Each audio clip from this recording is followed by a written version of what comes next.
आप सभी का फिर से स्वागत है मेरे मिनट्स ऑन माउंटेन के एपिसोड में। एक नए एपिसोड में आप लोगों के लिए लेके आया हूँ।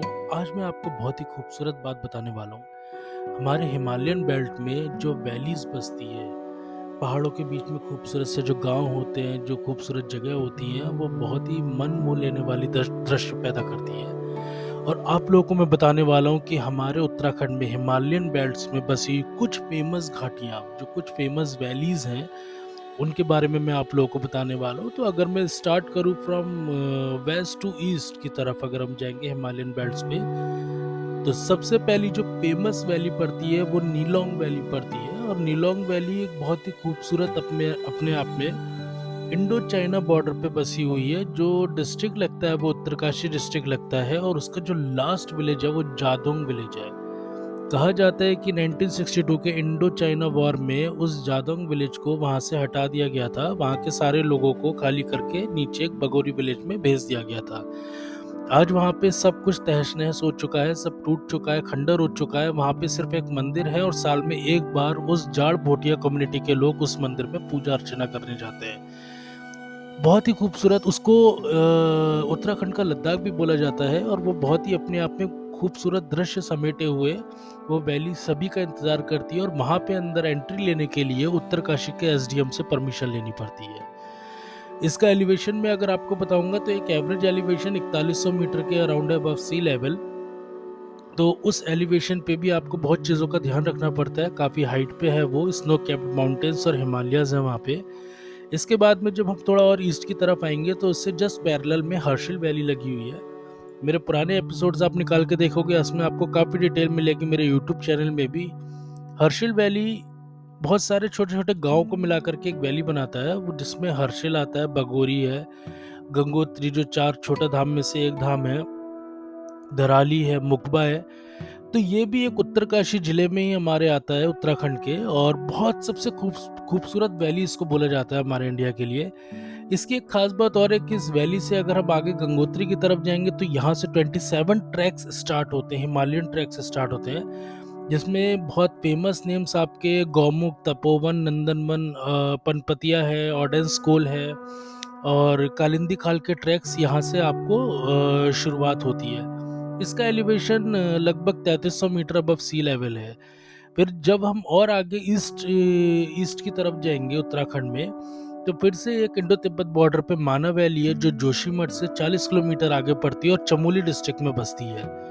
वो इसलिए खूबसूरत माना जाता है कि वहां से महाभारत के समय पे उसको स्वर्ग का रास्ता बोला गया था, जहां से सतोपंथ मार्ग बोला जाता है। इस पे भी आप मेरे पास सतोपंथ और स्वर्गारोहणी का पूरा आपके पास में पॉडकास्ट एपिसोड पहले आप उसे सुन सकते हैं। तो उस सतोपंथ के मार्ग से स्वर्गारोहिणी ट्रैक करते हुए महाभारत काल में पांचों पांडवों ने अपनी यात्रा संपन्न करी थी।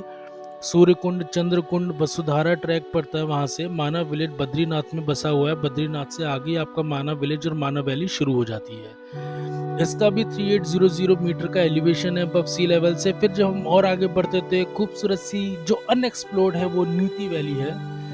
नीति वैली के बारे में आप लोगों ने बहुत कम सुना होगा, और मैं कहता हूँ वो बहुत खूबसूरत और बहुत अनएक्सप्लोर्ड है, और वहां पहुंचना बहुत मुश्किल भी है। उधर सबसे फेमस एक चीज मानी जाती है कि द्रोणागिरी पर्वत। द्रोणागिरी पर्वत आपने सुना होगा, वही पर्वत है जहाँ से रामायण काल में हनुमान जी को जब जड़ी बूटी की आवश्यकता थी, जब लक्ष्मण मूर्छित हुए थे, तो यहाँ से ही उस पर्वत को काट करके वो अपने साथ में लेके गए थे।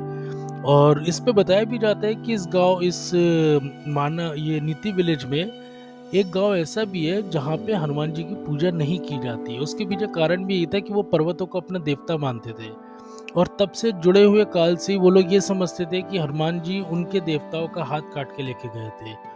तो ये एक पौराणिक काल से कथा चली आ रही है, इस वजह से वहां के लोग हनुमान जी की पूजा नहीं करते। इसका एलिवेशन भी आपका 3600 मीटर अबव सी लेवल ही आपका जाता है। इससे जब आगे एक लास्ट में इंडो तिब्बत बॉर्डर और नेपाल बॉर्डर पे जब आप पहुंचेंगे, तो एक दारमा वैली, ये भी किसी को नहीं पता होगा। दारमा वैली बहुत फेमस वैली है, और ये पिथौरागढ़ डिस्ट्रिक्ट में बसती है उत्तराखंड के, जिसका average elevation 4500 metres above sea level है। ये इसलिए खूबसूरत है क्योंकि अगर आपने कभी हिमालय को बहुत नजदीक से कुछ पॉइंट्स और पीक्स देखे होंगे, तो उसमें से सबसे फेमस पीक आपकी पंचचूली पीक आती है। कहा जाता है जब पांडव वहाँ से स्वर्ग की तरफ जा रहे थे तो उसी पंचाचूली पीक पे पांचों पांडवों ने बैठ करके अपना खाना आखिरी खाना बनाया था।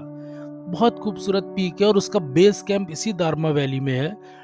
तो चारों तरफ से बीचों बीच में बसी हुई पंचाचूली के बीच में आपको जो ग्लेशियर्स दिखेगा, आप मतलब इतना मिसमराइजिंग व्यू है वहाँ पे। आप उस चीज़ को मैं कितना ही बोलूँगा, जब तक आप जाकर के उसका एक्सपीरियंस नहीं करेंगे ना, आपको वो चीज़ समझ में नहीं आएगी। तो ज़रूर आप देखिएगा। और यहीं दारमा वैली से ही आगे ओम पर्वत और आदि कैलाश की यात्रा भी शुरू होती है।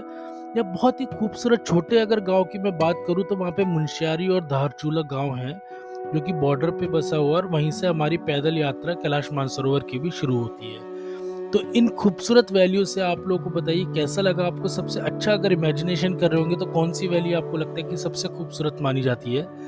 आप मुझे, वैसे तो सभी खूबसूरत है, लेकिन आप लोगों के हिसाब से क्या लगता है मुझे आप ज़रूर कमेंट करके बताइए, डीएम पे, मेरे इंस्टाग्राम हैंडल पे और मेरे यूट्यूब पे। और बाकी ऐसे और इन्फॉर्मेशन माउंटेन्स की, मिनट्स ऑन माउंटेन पे मैं आपके सामने आपका अपना होस्ट उदित शर्मा लेके आता रहूँगा। आगे मिलता हूँ।